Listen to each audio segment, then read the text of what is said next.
আজকে রান্না করব কলা দিয়ে পুঁটি মাছ দিয়ে। পুঁটি মাছগুলো আমি কেটে ধুয়ে ভেজে নিচ্ছি। এটা আস্ত জিরা,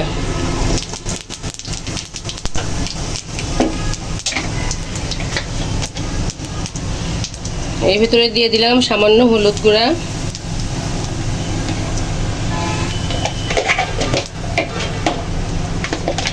এবং দিয়ে দিলাম সামান্য মরিচ গুঁড়া।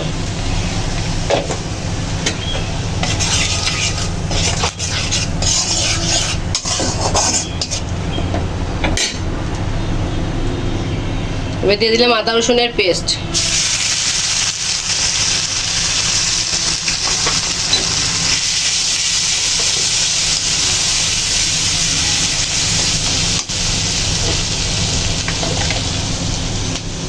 দিয়ে দিলাম সামান্য ধনিয়া গুঁড়া।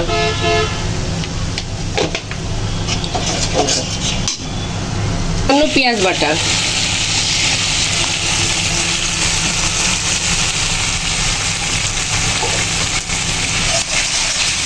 মশলাটা কষানোর জন্য সামান্য পরিমাণ পানি দিয়ে দিব।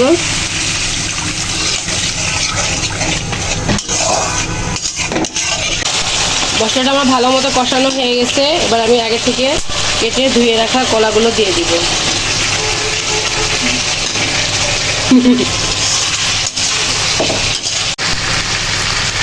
এবার দিয়ে দিব স্বাদ মতো লবণ। আমার কষানো হয়ে গেছে। এবার আমি পরিমাণ মতো পানি দিয়ে দিব কলাটা সিদ্ধ হওয়ার জন্য।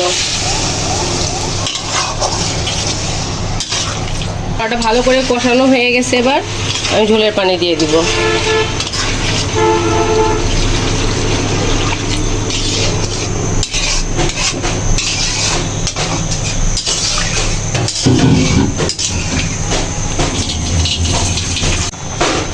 এবার দিয়ে দিলাম আগে থেকে ভেজে রাখা মাছগুলো।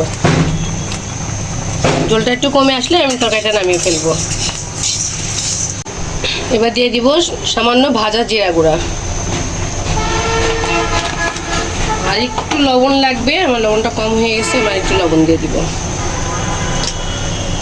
ব্যাস, ঝোলটা একটু শুকিয়ে গেলে তরকারিটা আমি নামিয়ে ফেলবো। তরকারিটা আমার কলা দিয়ে পুঁটি মাছ দিয়ে হয়ে গেছে।